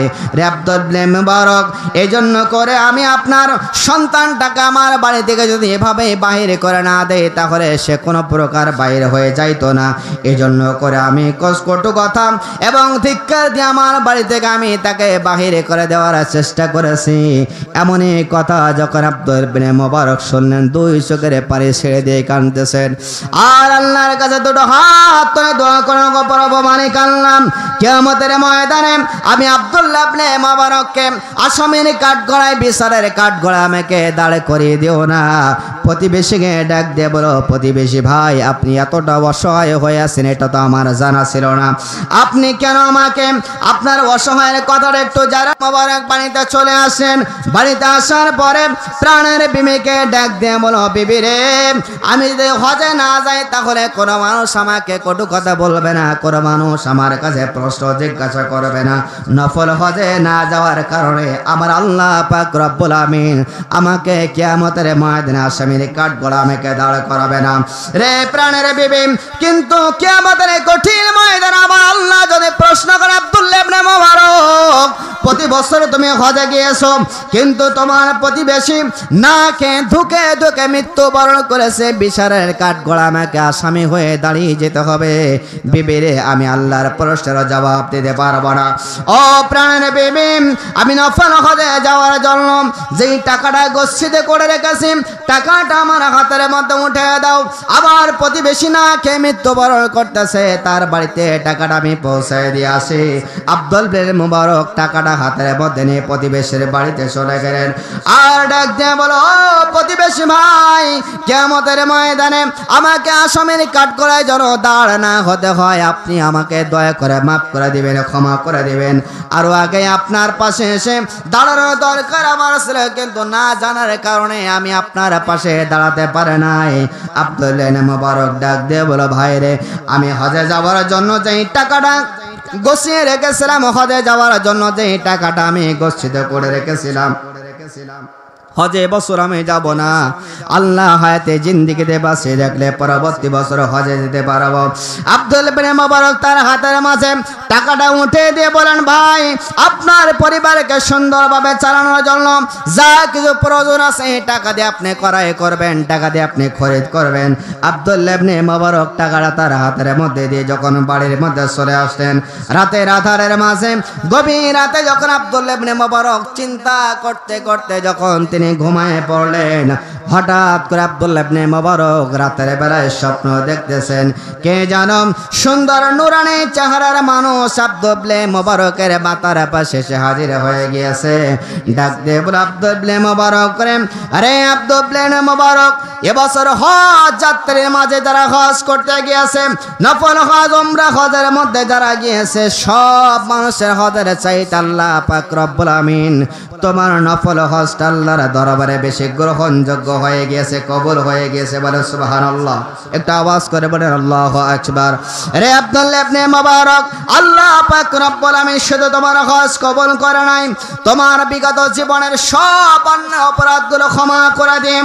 আল্লাহ পাক রব্বুল আমিন তোমাকে এমন বান্দার অন্তর্ভুক্ত করে দিয়েছেন, আমার আল্লাহ পাক রব্বুল আমিন ঘোষণা করেছেন, জমিনের মাঝে আমার যতগুলো আবদান, আমার যতগুলো ভালো বান্দা আছে, যতগুলো বান্দাকে আমি আল্লাহ পাক রব্বুল আমিন পছন্দ করি, সেই ভালো বান্দার অন্তর্ভুক্ত থেকে আমার আব্দুল্লাহ ইবনে মুবারক মোবারককে আমি ভালো বান্দার অন্তর্ভুক্ত করে দিয়া দিলাম। কিসের কারণে? কথা বলেন কিসের কারণে? প্রতিবেশীকে আর্থিক সহযোগিতা করার কারণে। কিন্তু আজকে আমাদের সমাজের মধ্যে আমরা যারা ধনী ব্যক্তি আছি, যারা একটু সচ্ছল ব্যক্তি আছে, বলেন তো দিকে অসহায় মানুষ প্রতিবেশীর আমরা খোঁজ খবর নেই। কথা বলেন খোঁজ খবর নেই। প্রতিবেশীর খোঁজ খবর তো নেওয়া দূরের কথা। প্রতিবেশী যদি অসুস্থতায় যদি ধুকেও মরে, তাহলে তার বাড়ি দিকে একটু উকি মেরে তাকায়ও না, কি জানি ওর বাড়িতে গেলে আবার টাকা পয়সা চাই কিনা। ঠিক কিনা বলেন? আর গ্রামগঞ্জে বলে বেড়াই যে ও রোগে মরতেছে, ঘর বান্ধা 5 কাঠা জমি আছে, আমি এত করে বলেছি তুই আমার কাছে ব্যাস। 5 কাঠা জমি ও জীবন যাবে তো আমার কাছে বেচবে না, মরে মুরগি তাকো, ওর দিকে কেউ তাকাবে না। ঠিক কিনা বলে? এই হলো আমাদের আর্থিক সহযোগিতা।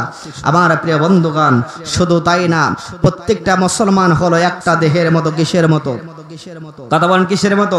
কুল্লু মুসলিমুন কাজা সাদিন ওয়াহিদ। প্রত্যেকটা মুসলমান হলো একটা দেহের মতো, একটা বডির মতো। আমার একটা শরীরের কোনো অঙ্গ প্রত্যঙ্গে যদি ব্যথা হয়, শরীরের প্রত্যেকটা জায়গা ওই ব্যথা অনুভব করে কি করে না? কথা বলেন, ব্যথা অনুভব করে কি করে না? প্রত্যেকটা মুসলমান, গোটা বিশ্বের যতগুলো মুসলমান আছে, প্রত্যেকটা মুসলমান হলো একটা দেহের মতো। কিন্তু আজকে আমরা বাংলার জমিনের মুসলমান, আমরা চিন্তা করি আমরা তো স্বাচ্ছন্দ্যে সুন্দরভাবে জীবন যাপন করতেছি, আর অন্য মানুষ বিপদে পড়ুক এটা আমাদের দেখার কোনো বিষয় না। ঠিক কিনা বলেন? সম্মানিত হাজিরিন, বিগত 2-3 দিন ধরে গাজাবাসীর উপরে, ফিলিস্তিনবাসীর উপরে যেই বড় বড় তারা নির্যাতনের হামলার স্টিরোরা চালিয়েছে ইসরায়েলের লাল কুত্তার বাহিনীগুলো, আজকে বিশ্বের প্রত্যেকটা মুসলমানের বিবেকের মধ্যে নাড়া দিয়েছে। কিন্তু আমরা বাংলার মুসলমান এখনো পর্যন্ত আমাদের ওই ইসরায়েলের পণ্যগুলো আমরা বর্জন করতে পারি নাই। ফিলিস্তিনি মুসলমানদের পক্ষ হয়ে আমরা এখনো পর্যন্ত একটা বিবৃতি দিতে পারি নাই। আল্লাহ রাগ করে কিয়ামতের কঠিন ময়দানে যদি আল্লাহ পাক রব্বুল আমিন ডাক দিয়ে বলে, বাংলার জমিনের মধ্যে 5 আগস্টের পর স্বাচ্ছন্দ্যে জীবন যাপন করেছো আর খেয়ে দিয়ে ঘুমাইছো, আর আমার ফিলিস্তিনের মুসলমানদের প্রথম কাবরা বাইতুল মুকাদ্দাস ওই কাফের বেঈমানগুলো হত্যা নির্যাতন চালিয়ে খণ্ড বিখণ্ড করে দিয়েছে। আজকে আমরা যতই পীর হই আর আল্লাহর ওলি হই আর হাজী আর গাজী হই, কিয়ামতের ময়দানে আল্লাহর এই প্রশ্নের জবাব দেওয়ার কোনো উত্তর, কোনো সমাধান আমাদের থাকবে না। ঠিক কিনা বলেন? এজন্য করে আমি বলতে চাই, বাংলার জমিনের মুসলমান হুঙ্কার দিয়ে আমরা ময়দানে নামবো। আমাদের মাননীয় প্রধান উপদেষ্টা ডক্টর মোহাম্মদ ইউনূসকে একটা মেসেজ দিতে চাই। আজকে বাংলার জমিনের মানুষ চিকিৎসার জন্য ভারতে যাইতে চাই না, ভিসা আমাদের দরকার নাই। বাংলার জমিনের মানুষ চিকিৎসার জন্য সিরিয়ার ভিসা আমাদের দরকার নাই। আপনি বাংলার জমিনের মানুষের জন্য ওপেন ভাবে আপনার কোনো বাহিনীর মানুষ যা করে না যাক, ফিলিস্তিনের জন্য আপনি একটা ভিসার ব্যবস্থা করুন। এই বাংলার তাওহীদের জন্য মাথায় কাপড়ের কাপড় বেঁধে মুসলমানদের প্রথম কাবরা বাইতুল মুকাদ্দাস হিফাজতের জন্য তারা জীবনকে বাজি রেখে ফিলিস্তিনের দিকে দলে দলে কাতারবদ্ধভাবে ছুটতে থাকবে। ঠিক কিনা বলেন? আমার প্রিয় তাওহীদের জনতা, একটা কথা আমি আপনাদেরকে বলতে চাই, আজকে ফিলিস্তিনের মুসলমানরা যেই করুণ দুর্দশা হচ্ছে, আজকে ভারতের জমিনে হোলি খেলানি উত্তর প্রদেশের মানুষের উপরে যেই নির্যাতন চালানো হচ্ছে, আমরা যদি বাংলার জমিন থেকে তার একটা প্রতিবাদ কোনো সমাবেশ আমরা করতে না পারি, ওই লাল কুত্তার বাহিনীগুলো তারা এমন একটা সময় আসবে আমাদের উপরেও তারা মাকড়সার মতো জাল পেতে বাংলার জমিনের মুসলমানদেরকেও তারা এভাবে নির্যাতন করতে শুরু করবে। ঠিক কিনা বলেন? সম্মানিত হাজিরিন, সুতরাং আমি আপনাদেরকে বলতে চাই, আমরা পার্শ্ববর্তী দেশ থেকে শিক্ষা নেই, আমরা তাদের জন্য সহযোগিতার হাত বাড়িয়ে দেই। কিয়ামতের ময়দানে অন্তত যেন আল্লাহর কাছে বলতে পারি, আল্লাহ মুসলমানদের প্রথম কিবলা বাইতুল মুকাদ্দাস ধ্বংস করার জন্য এসেছিল, কিন্তু আমরা বাংলার জমিন থেকে বসে থাকি নাই। আমাদের অর্থ সম্পদ দিয়ে যতটুকু আমাদের প্রয়োজন ছিল আমরা বাংলার জমিন থেকে ততটুকুই সহযোগিতা করেছিলাম। ঠিক কিনা বলেন? কিন্তু আজকে মসজিদের কোনায় বসে বসে আমরা বিভিন্নভাবে তাদের জন্য দোয়া করতেছি। আমি বলতে চাই, এই ফিলিস্তিনিবাসীদের জন্য এই মায়া কান্না কেঁদে আমাদের কোনো লাভ নাই। এখন আমাদের জন্য 1 নাম্বার দায়িত্ব হয়েছে, আমরা ফিলিস্তিনের পণ্যকে বর্জন করব, আর আমাদের আমাদের ইসরায়েলের পণ্য বর্জন করব, আর ফিলিস্তিনের মানুষের জন্য আমাদের সহযোগিতার হাত আমরা বাড়িয়ে দেব। ঠিক কিনা বলেন? সম্মানিত হাজিরিন, মুসলমান আমরা চিন্তা করি, আমরা মনে করি আমরা তো ভালো আছি। এক সময় একটা কথা শুনলাম, এক ভাই উপহাস করে বলতেছিল পৃথিবীর সব মানুষ মরে যায় যাক, আমি আর আমার মামুর মেয়েটা বেঁচে থাকলে হইল, আমি আর আমার মামুর মেয়েটা বেঁচে থাকতে হলো। 5 আগস্ট আমরাও দেখেছি ছাত্র জনতা বাংলার আপামর তাওহীদের জনতা সব মরে যায় যাক, আমার চেয়ার যেন না সরে, ঠিক কিনা বলেন? এরকম মাল সমাজের মধ্যে ছিল কি ছিল না? কথা বলেন, ছিল কি ছিল না? সম্মানিত হাজিরিন, সুতরাং ইসরায়েলের ওই লাল কুত্তার বাহিনীগুলোকে আমরা বলতে চাই, ক্ষমতার মসনাদ, ক্ষমতার বড়াই, গায়ের জোর, টাকা পয়সা, অর্থ সম্পদ মানুষের কাছে চিরস্থায়ী থাকে না। পৃথিবীর মুসলমান যখন গোলা বারুদের মতো জ্বলে উঠবে, নারায়ে তাকবীর আল্লাহু আকবারের ধ্বনি দিয়ে যখন ময়দানের মধ্যে ঝাঁপিয়ে পড়বে, ইহুদি খ্রিস্টানগণ পৃথিবীর জমিন থেকে পালানোর জন্য একটা ইহুদের গর্ত পর্যন্ত খুঁজে পাবে না, ঠিক কিনা বলেন? আমাদেরকে সেই মাস মুহাব্বিস হাসান হোসাইনের মতো ভূমিকা পালন করা দরকার আছে না নাই? কথা বলেন, আছে না নাই? তাহলে জাহান্নামে, মানুষের জাহান্নামে যাওয়ার 2 নম্বর কারণটা কি? অসহায় ইয়াতিম মিসকিনদেরকে তারা খাদ্য দান করতো না। আমার নবীকে আল্লাহ পাক রব্বুল আমিন পৃথিবীর জমিনে পাঠিয়েছেন কি অবস্থায়? ইয়াতিম অবস্থায়। কি অবস্থায়? আল্লাহ পাক রব্বুল আমিন মহাগ্রন্থ আল কোরআনুল কারীমের মধ্যে বলেন, ফাআম্মাল ইয়াতিমা ফালা তাকহারু ওয়া আম্মাস সাইলা ফালা তানহার। জোরে বলে আল্লাহু আকবার। আল্লাহ পাক রব্বুল আলামিন বলেন, আমার নবী, আমার বন্ধু, পৃথিবীর জমিনের মাঝে আমি আপনাকে ইয়াতিম অবস্থায় পাঠিয়ে দিয়েছি, কিন্তু চিন্তা করার কোনো কারণ নাই, টেনশন করার কারণ নাই। আমি আল্লাহ পাক রব্বুল আমিন ইয়াতিম অবস্থায় পৃথিবীর মাঝে আপনাকে ছেড়ে দিয়ে আমি তামাশা দেখতেছি না। আমি আল্লাহ পাক রব্বুল আমিন এই পৃথিবীর জমিনে আপনার মান সম্মান ইজ্জতকে যারা ধুলার সঙ্গে মিটিয়ে দেওয়ার জন্য পরিকল্পনা করবে, আমি আল্লাহ পাক রব্বুল আমিন ততই আপনার সুনাম এবং সুখ্যাতি পৃথিবী ব্যাপী ততই আমি প্রচার করে দিয়া দিব। ঘোষণাটা কার? আল্লাহ বলেন, ওয়া রাফা'না লাকা যিকরাক। আমি আমার আপনার সম্মান, আপনার প্রশংসা প্রত্যেকটা মানুষের মুখে মুখে আমি প্রচার করে দিয়া দিব। বলেন সুবহানাল্লাহ। সম্মানিত হাজিরিন, ইতিহাস ঘটনা আমরা সবাই জানি। তৎকালীন সময়ের আবু জাহেল, আবু লাহাব, উতবা, সাইবা, ওয়ালিদ বিন মুগিরার মতো বড় বড় কাফের বেঈমানগুলো তারা মুখে মুখে বলতো, মুহাম্মাদের ধারে কাছে যেও না, কোরআনের কথা তোমরা শুনো না।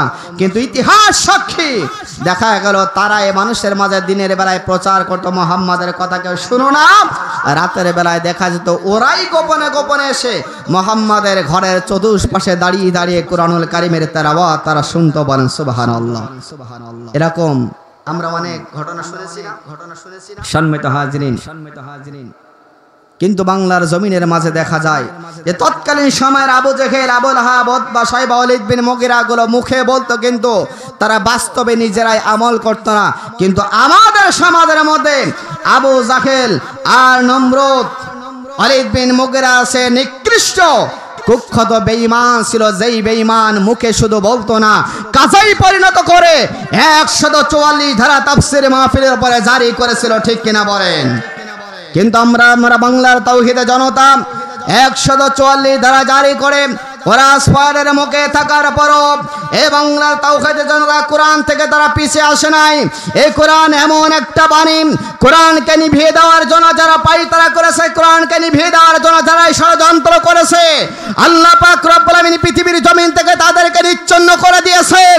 আর কোরআনের বাণী, কোরআনের আগুনকে আল্লাহ পাক রব্বুল আমিন গোটা বিশ্বব্যাপী প্রজ্বালিত করে দিয়েছেন, ঠিক কিনা বলেন? সুতরাং তোমরা মনে করেছিলে যে আমরা যদি কিছু কিছু মানুষদেরকে হত্যা করি আর জেলের মধ্যে ফাঁসির কাস্টে ঝুলায়া তাদেরকে মেরে ফেলি, তাহলে এই সমাজে আর কোরআনের বাণী প্রচার করার মতো কোনো লোক থাকবে না, ঠিক কিনা বলেন? আমার প্রিয় বন্ধুগণ, বাংলার প্রত্যেকটা মানুষ যার মাঝে ন্যূনতম ঈমান আছে, সে ফাঁসির দড়ি গলায় রশি বরণ করতে রাজি, কিন্তু কোরআনুল কারীম থেকে এক জাররা পরিমাণ সরে আসতে রাজি না, ঠিক কিনা বলেন? আমার প্রিয় বন্ধুগণ, বিশ্বনবী আমার জনাবে মুহাম্মদ রাসূলুল্লাহ সাল্লাল্লাহু আলাইহি ওয়াসাল্লাম এতিমদেরকে এত ভালোবাসতেন, এতিমদেরকে বিশ্বনবী আমার এতটা সম্মান করতেন, এতটা ইজ্জত করতেন। রাসূল করিম সাল্লাল্লাহু আলাইহি ওয়াসাল্লাম একদিন ঈদের নামাজের জন্য ঈদগাহের ময়দানের দিকে আসতেছেন। এমন এই মুহূর্তে রাসূল এখনো পর্যন্ত বাড়ি থেকে বাইরে হয় নাই। একটা ছোট্ট ইয়াতিম বালক রাস্তার পাশে বসে বসে অনাঝরে কাঁদতেছেন, ফোফায়া কাঁদতেছেন। এমন এই মুহূর্তে হযরত ওমর ফারুক রাদিয়াল্লাহু তাআলা চলে আসলেন। ছোট্ট বালকের করুণ কান্না দেখে ওমর যখন দাঁড়িয়ে গেলেন, ওমরের কঠিন হৃদয়টা ছোট্ট বালকের কান্না দেখার পরে ওমরের কঠিন হৃদয়টা যেন মোমের মতো গলে নরম হয়ে গেল। আমিরুল মুমিনিন খলিফাতুল মুসলিমিন ওমর ফারুক রাদিয়াল্লাহু তাআলা ছোট্ট বালকের কান্না দেখে তার পাশের মধ্যে বসে গেলেন। ডাক দিয়ে বলো, বাবা, ও বাবা, আজকে ঈদের দিন সকলে নতুন জামা কাপড় পরিধান করে আনন্দ উল্লাস করতে করতে ঈদগাহের ময়দানে যাচ্ছে। আর আজকে আনন্দের দিন, খুশির দিন, কেন তুমি ঈদগাহের পাশে বসে বসে কাঁদতেছো? ছোট্ট বালক ডাক দিয়ে বলল, আমি আপনার কাছে আমার এই ব্যাখ্যা, আমার ব্যথা বেদনা দুর্দিনের কথাটা আমি বলতে চাই না। আমি একজন মানুষের সঙ্গে বলবো, তিনি হলেন রাহমাতাল লিল আলামিন নবী মুহাম্মদ রাসূলুল্লাহ সাল্লাল্লাহু আলাইহি ওয়াসাল্লাম ছাড়া আজকে ইয়াতিমের মনের দুঃখ কোনো মানুষ বুঝতে পারবে না। আবার প্রিয় বন্ধুগণ, ওমর ফারুক তিনি চলে গেলেন। প্রতিমধ্যে আবু বকর সিদ্দিক রাদিয়াল্লাহু তাআলা চলে আসতেছেন। আবু বকর সিদ্দিক নরম দিলের মানুষ, যখন ছোট্ট বালকের কান্নার আওয়াজ রাস্তার পাশে বসে বসে কাঁদতেছেন, এমনই মুহূর্তে আবু বকর সিদ্দিক রাদিয়াল্লাহু তাআলা তিনি পাশে বসে গেলেন। ডাক দিয়ে বলো, বাবা, একই কথা, আজকে ঈদের দিন সব মানুষ আনন্দ উল্লাস করতেছে, সব মানুষ ঈদের দিন তারা নতুন জামা কাপড় পরিধান করে ঈদগাহের ময়দানের দিকে যাচ্ছে। বাবা, কেন তুমি কাঁদতেছো? ছোট্ট বালকটা ডাক দিয়ে বলল, কে গে তুমি? আমি আপনাকে চিনি না, তবে আমার একটাই মনের ভাষা, একটাই মনের ইচ্ছা, আজকে ইয়াতিমের দুঃখের কথা বিশ্ব নবী ছাড়া আর দুনিয়ার কোনো মানুষ বুঝতে পারবে না। আমার প্রিয় বন্ধুগণ, এমন এই মুহূর্তে রাহমাতাল লিল আলামিন নবী সরকার দো আলম নবী মুহাম্মদ রাসূলুল্লাহ সাল্লাল্লাহু আলাইহি ওয়াসাল্লাম সেই পথ ঈদগাহের ময়দানের দিকে আসতেছিলেন। আমার আল্লাহ পাক রব্বুল আমিন আমার নবীকে গোটা আলমে আরোহা জগৎ আর গোটা কুল কায়নাতের জন্য আমার নবীকে আমার আল্লাহ পাক রব্বুল আমিন রহমত করে প্রেরণ করেছেন। কি করে? রহমত করে প্রেরণ করেছেন। আল্লাহ পাক রব্বুল আমিন ঘোষণা দিয়েছেন, আমি হলাম রব্বুল আলামিন, আমার রব্বিয়াত যত দূর, আমার বন্ধু হলেন রাহমাতাল লিল আলামিন, আমার বন্ধু রহমত তত দূর। বলেন সুবহানাল্লাহ। আমার প্রিয় বন্ধুগণ, আল্লাহ পাক রব্বুল আমিন ঘোষণা করেছেন, ওয়ামা আরসালনাকা ইল্লা রাহমাতাল লিল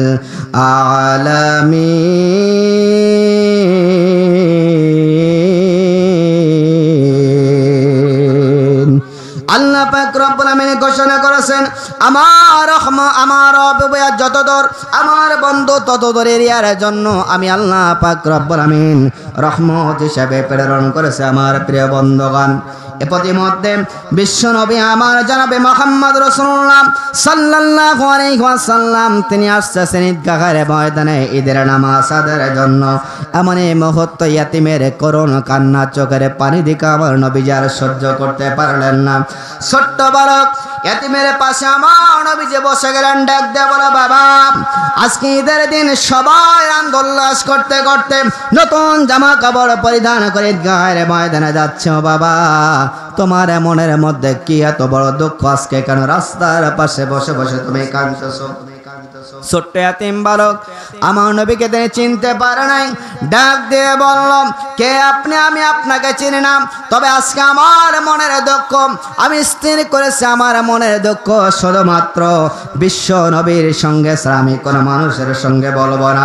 আমার মনের দুঃখ, ইয়াতিমের মনের দুঃখ, ইয়াতিম নবী ছাড়া দুনিয়ার কোনো মানুষ বুঝতে পারবে না। এই কথা যখন বললেন, আমার নবী দুই চোখের ফালি ছেড়ে দিয়ে কাঁদতেছেন, কারণ নবী তো এতিমের দুঃখ বোঝে কি বোঝে না? কথা বলে বোঝে কি বোঝে না? আমার প্রিয় বন্ধুগণ, কিন্তু আজকে আমাদের সমাজের মধ্যে আছে, ভাই মারা গিয়েছে ছোট্ট বালকগুলো রেখে, চাচা ছোট্ট এতিম ভাতিজার সম্পদগুলো তিনি নিজের নামে তৈরি করে নিয়েছেন। ঠিক কিনা বলেন? ভাতিজা পাবে 10 বিঘা জমি দাদার সম্পত্তি হিসাবে, বাবার ওয়ারেসান হিসাবে, কিন্তু এই বুদ্ধিমান চাচা 2 ভাতিজার নামে অল্প অল্প করে জমি লিখে দিয়ে সব জমিগুলো নিজের নামে তৈরি করে নিয়েছে। ঠিক কিনা বলেন? এমন আল্লাহর বান্দা আমাদের সমাজে আছে না নাই? কথা বলেন আছে না নাই? সম্মানিত হাজিরিন, হক ফাঁকি দেওয়া হকুল্লাহর হকুল ইবাদ। আল্লাহ পাক রব্বুল আলামিন হকুল্লাহ, আমি আল্লাহ পাক রব্বুল আলামিন হকুল্লাহ, এই গুনাহ আমার বান্দাকে ইচ্ছা করলে আমি আল্লাহ পাক রব্বুল আলামিন ক্ষমা করব। কিন্তু হকুল ইবাদ এমন একটা জিনিস যেটা আল্লাহ পাক রব্বুল আলামিন ক্ষমা করবে না যতক্ষণ না পর্যন্ত বান্দা ক্ষমা না করবে, ততক্ষণ পর্যন্ত আমার আল্লাহ পাক রব্বুল আলামিন হকুল ইবাদের গুনাহ ক্ষমা করবে। এই জন্য করে আমি আপনাদের কাছে অনুরোধ করবো, আজকের এই তাফসীরুল কোরআন মাহফিল থেকে অনুরোধ করবো এতটুকু, আমরা হকুল্লাহ আর হকুল ইবাদ করে মানুষের হক যেন আমরা ফাঁকি না দেই। অতীতে যদি আমরা কোনো প্রকার হক ফাঁকি দিয়ে থাকি, আজ থেকে বাড়ি যে আমরা সবার ন্যায্য অধিকারগুলো আমরা ফিরে দিব, পারবো না ইনশাআল্লাহ? কথা বলুন, পারবো তো ইনশাআল্লাহ? আমার প্রিয় বন্ধুগণ, বিশ্ব নবী আমার জনাবে মুহাম্মদ রাসূলুল্লাহ সাল্লাল্লাহু আলাইহি ওয়াসাল্লাম তিনি যখন এতিম বালক এই কথা বললেন, এতিমের মনের দুঃখ এতিম নবী ছাড়া দুনিয়ার কোনো মানুষ বুঝতে পারবে না, এই কথা যখন শুনলেন নবী আমার 2 চোখের পানি ছেড়ে দিয়ে কান্না শুরু করে দিলেন। ছোট্ট বালক বললেন, ও আমার আগন্তুক ব্যক্তি, আমি আপনাকে চিনি না, তবে আমার কথা দ্বারা আমি আপনাকে এমন কি কষ্ট দিলাম, এতটুকু কথা বলার পরে যেন কেন আপনি 2 চোখের পানি ছেড়ে দিয়ে কাঁদতেছেন? আমার নবীজি ছোট্ট এতিম বালকের মাথার মধ্যে হাতটা বুলাই দিয়ে বললেন, ও আমার বাবা, আজকে এই পথের মাঝে ঈদের দিন সবাই আনন্দ করতে করতে ঈদগাহের ময়দানে যাচ্ছে, তুমি যে এতিম নবীর অধীর আগ্রহ নিয়ে অপেক্ষা নিয়ে এতিম নবীর কাছে তোমার মনের দুঃখ বলার জন্য তুমি পথের মাঝে বসে এসেছো, বিশ্ব নবী এতিম নবী এই মুহূর্তে তোমার সামনে সে হাজির হয়ে গেছে। বাবা, তোমার মনের দুঃখ তুমি এতিম নবীর সঙ্গে বলো, এতিম নবীর জীবন দিয়ে হলো এতিমের মনের দুঃখ পূরণ করার চেষ্টা করবে। আমার প্রিয় বন্ধুগণ, নবী আমার যখন এই কথা বললেন, এতিম বালক নির্দ্বিধায় তার মনের সব কথাগুলো বিশ্ব নবীর সঙ্গে খুলে খুলে বর্ণনা করলেন। আমার নবীজি ছোট্ট বালক এতিম বালকের হাতটা ধরে নিয়ে ঈদগাহের ময়দানে যাওয়া বাদ দিয়ে তিনি চলে গেলেন, বাড়ির দিকে রওনা হয়ে গেলেন। বাড়ির দিকে রওনা হয়ে যাওয়ার পরে আয়েশা সিদ্দিকা রাদিয়াল্লাহু তাআলা আনহাকে আমার নবীজি ডাকতে বলেন, আয়েশা রে, ঘরের মধ্যে কি কোনো প্রকার খাদ্যর ব্যবস্থা আছে নাকি? ঘরের মাঝে কোনো প্রকার সুন্দর পোশাকের ব্যবস্থা আছে নাকি? বিশ্বনবী আমার এতিম বালকটাকে পাশে বসায়া ঘর থেকে খানা এনে নিজের হাতে এতিম বালকের মুখের মাঝে উঠিয়ে দিলেন।